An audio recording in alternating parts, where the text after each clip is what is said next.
ናብ ጽዮን ኣብ ቅዱስ ከረነይ ንጉሠ ሸምጉ ይብል እግዚአብሔር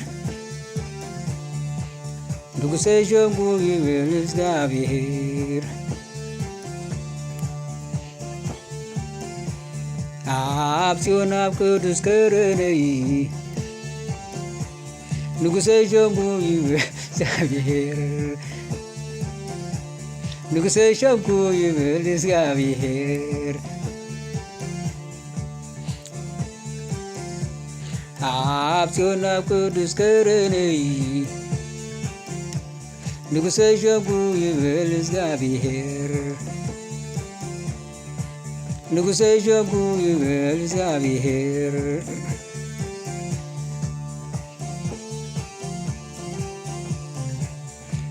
ስለምንታይ እዮም ኣሕዛብ ጫውጫው ዝብሉ ህዝብታትካ ኮንቱ ዝሓስቡ ነገሥታት ምድሪ ይትንስኡ ንመሳፍንትካ ሓቢሮም መቐውሑ ንስበሮ ይብሉ ማሰረታቶም ካባና ደርብዮ ይብሉ ኣብ እግዚአብሔር መጺሑ ይመኽሩ ኣብ እግዚአብሔር መጺሑ ይመኽሩ ኣብ እግዚአብሔር መጺሑ ይመኽሩ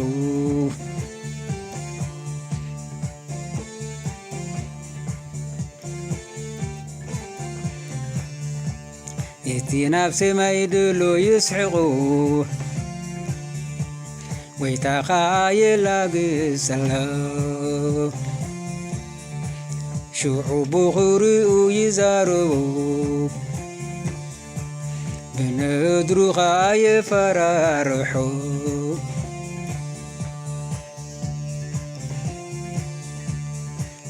እቲ ናብ ሰማይ ድሎ ይስሕቑ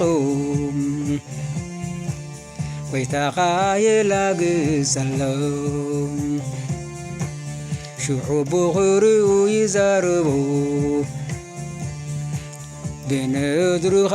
የፈራርሑ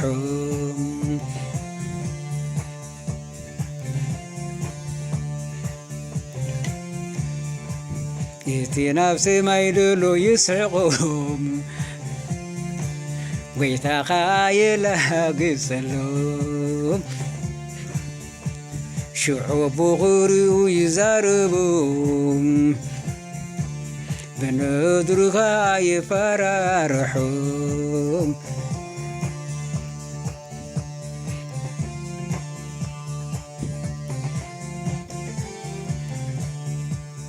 ኣብ ጽዮን ኣብ ቅዱስ ከረነይ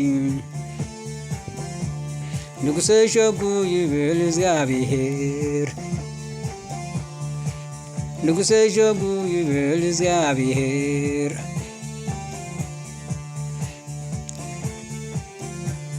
ኣብ ጽዮን ኣብ ቅዱስ ከረነይ ንጉሠ ሸምጉ ይብል እግዚአብሔር ንጉሠ ሸምጉ ይብል እግዚአብሔር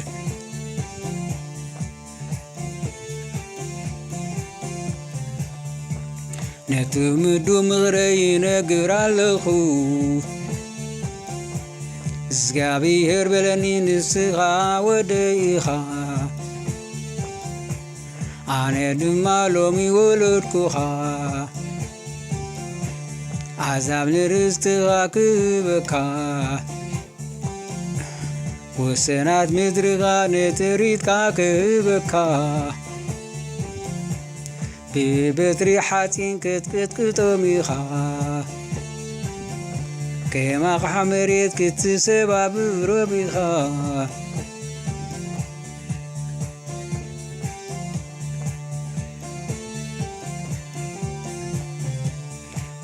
እምበኣረ ገዛትም ነገሥታት ለብሙ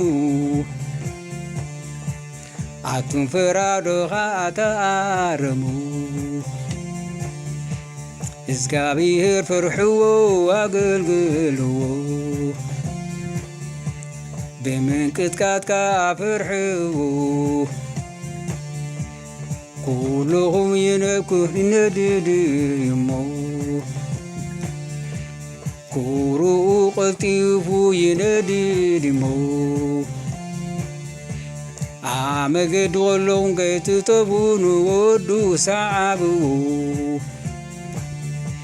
عوز عوق زبلو كل بصانيون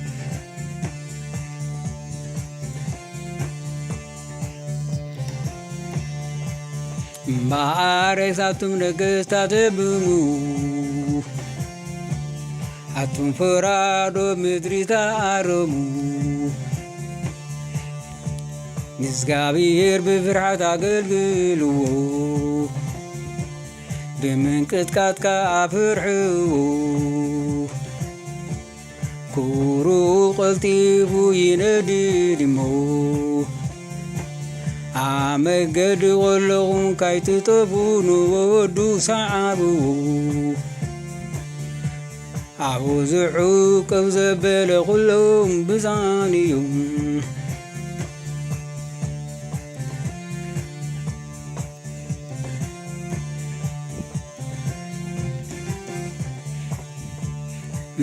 بعرضاتم نقستات بمو أتم فرادو مدري تارمو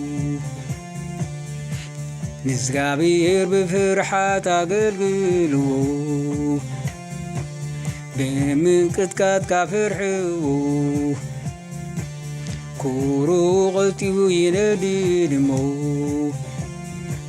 عمقد كلهم كيت تبون ودو سعبو عوزع كذبل غلهم بصانيو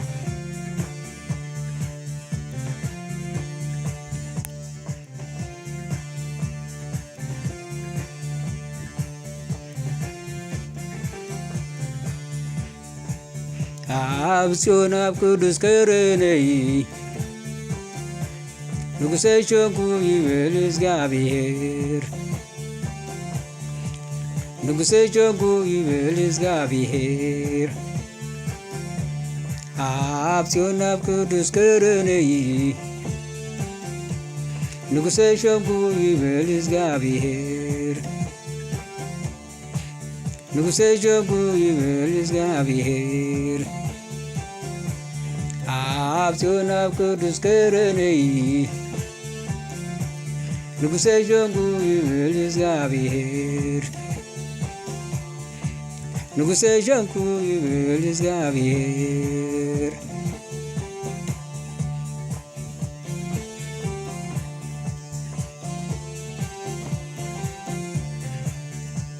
سيلمين داي مازاو تاو تاو زلو هزويتات كاب كنتو زحاتو نقستات مدري يتنسو مسافنتي حبيرو بنمقاوعو نسبرو يبلو مع سرتاتون كابانا ددربيو يبلو عبزغابير مسيحو عبزغابير مسيحو يمخرو عبزغابير مسيحو يمخرو عبزغابير مسيحو يمخرو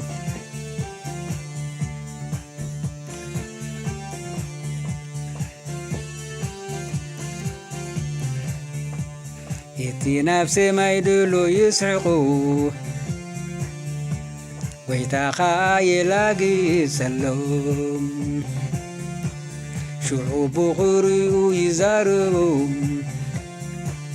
بنودروخا يفرارحهم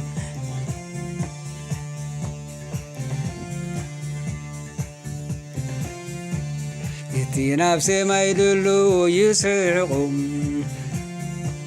ويتاخا يلاقي سلوم شعوب قريو يزارهم ብንውድሩኻ የፈራርሑ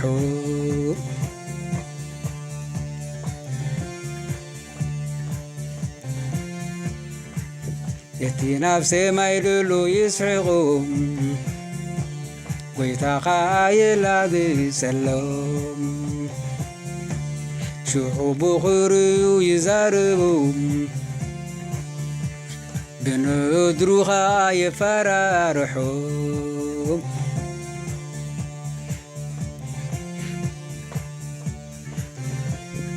አሜን። እቲ ናብ ሰማይ ደሎ ይስሕቑ ጐይታኻ የላግጸሎም ሽዑ ብኽርዩ ይዛረቡ ብንውድሩኻ የፈራርሑ እቲ ናብ ሰማይ ደሎ ይስሕቑ ጐይታኻ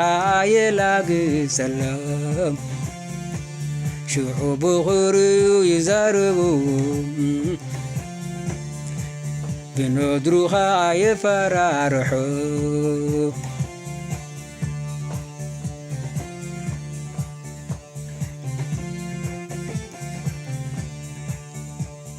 ኣብ ጽዮን ኣብ ቅዱስ ከረነይ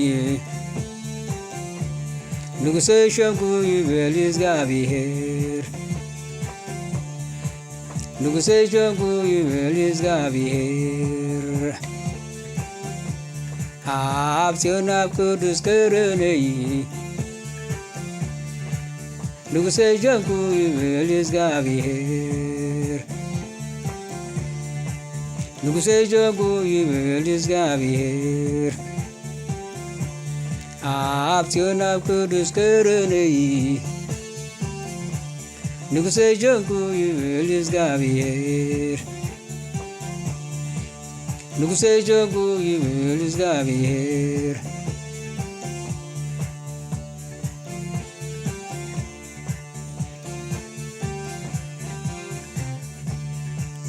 ነትምዱ ምኽረይ ይነግር ኣለኹ እግዚአብሔር በለኒ ንስኻ ወደኢኻ ኣነ ሎሚ ወለድኩኻ ኣሕዛብ ንርስትኻ ክህበካ ወሰናት ምድሪኻ ንትፍሪትካ ክህበካ ብበትሪ ሓፂን ክትቅጥቅጦም ኢኻ ከም ኣቕሓ መሬት ክትሰባብሮም ኢኻ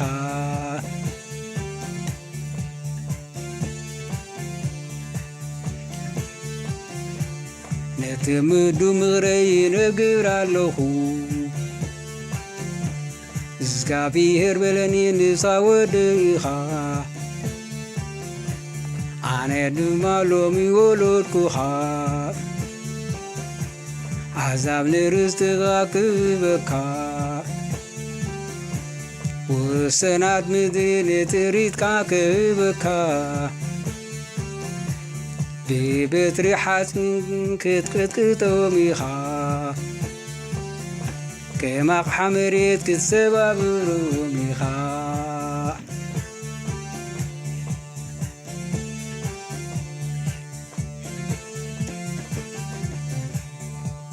እምበኣረገጽ ናቱም ነገሥታት ለብሙ ኣቱም ፈራዶ ታረሙ እግዚአብሔር በፍርሃት አገልግልዎ በመንቀጥቀጥ ፍርሕዎ ኩሩኡ ቐልጢቡ ይነድድሞ ኣመገዱ ኲሎም ከይትጠፍኡ ንወዱ ሰዓብዎ ብዙሕ ቀብ ዘበለ ኲሎም ብፃን እዮም።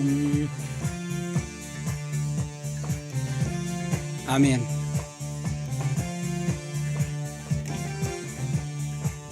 እምበኣረገጽ ኣቱም ነገሥታት ለብሙ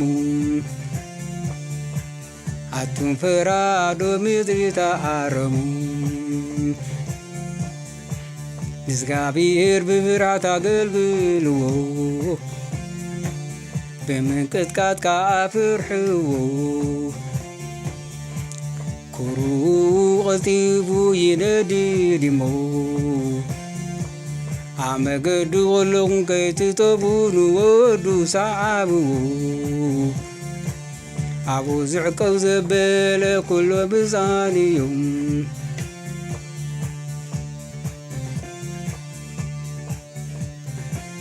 ኣሜን እምበኣረ ከሳትም ነገሥታት ለብሙ ኣቱም ፈራዶ ምድሪ ተኣረሙ ንእግዚአብሔር ብፍርሃት አገልግልዎ ብምንቅጥቃጥ ካፍርሕዎ ኩሩ ቐልጢፉ ይነድድ እሞ ኣመገዲ ኰለኹም ከይትጠቡን ወዱ ሰዓብዎ ብዙ ምዕቆቡ ዘበሉ ኩሎም ብፃን እዮም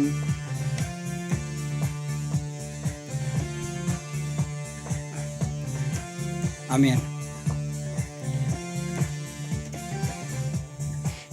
እምበኣረ ከሳቱም ነገሥታት ለብሙ ኣቱም ፈራዶ ምድሪ ተኣረሙ ንእግዚአብሔር ብፍርሃት አገልግልዎ ብምንቅጥቃጥ ካፍርሕዎ ኩሩ ቐልጢፉ ይነድድ እሞ ኣመገዲ ቈለኹም ከይትጠቡን ወዱ ሰዓብዎ ኣብኡ ዝምዕቆቡ ዘበሉ ኩሎም ብፃን እዮም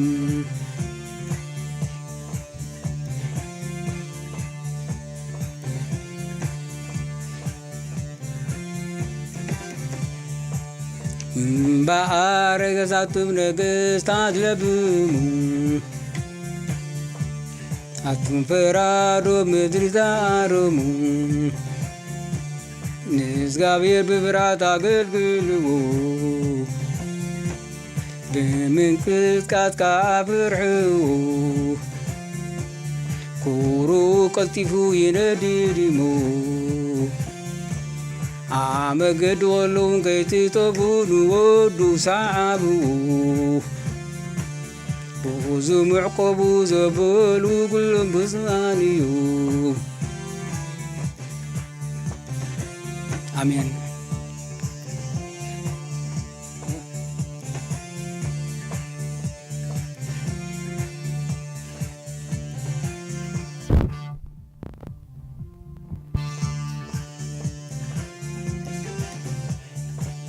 እምበኣረ ከሳቱም ነገሥታት ተኣረሙ ኣቱም ፈራዶ ምድሪ ተኣረሙ ንእግዚአብሔር ብፍርሃት አገልግልዎ ብምንቅጥቃጥ ካፍርሕዎ ኩሩ ቐልጢፉ ይነድድ እሞ ኣመገዲ ቈለኹም ከይትጠቡን ወዱ ሰዓብዎ ብዙ ምዕቆቡ ዘበሉ ኩሎም ብፃን እዮም እምበኣረ ከሳቱም ነገሥታት ለብሙ ኣቱም ፈራዶ ምድሪ ተኣረሙ ብምንቅጥቃጥ ካፍርሕዎ ኩሩ ቐልጢፉ ይነድድ እሞ ኣመገዲ ቈለኹም ከይትጠቡን ወዱ ሰዓብዎ ብዙ ምዕቆብ ዘበለ ኩሎም ብፃን እዮም ኣመገዲ ቈለኹም ከይትጠቡን ወዱ ሰዓብዎ ኣብኡ ዝምዕቆብ ዘበለ ኩሎም ብፃን እዮም ኣመገዲ ቈለኹም ከይትጠቡን ወዱ ሰዓብዎ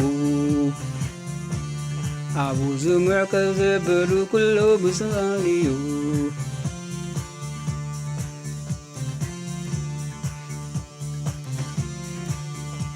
ባረገዛትብ ነገስታት አሮሙ ባረገዛትብ ነገስታት ለብሙ አቱም ፈራዶ ምድሪት አሮሙ ንእግዚአብሔር በፍርሃት አገልግልዎ በመንቀጥቀጥ ካፈርሕዎ ኩሩ ቀልጢፉ ይነድድሞ አመገድ ኮለኹም ከይትጠቡ ንወዱ ሰዓብዎ አቡ ዝምዕቀብ ዘበለ ኩሎም ብፅባን እዮም አሜን።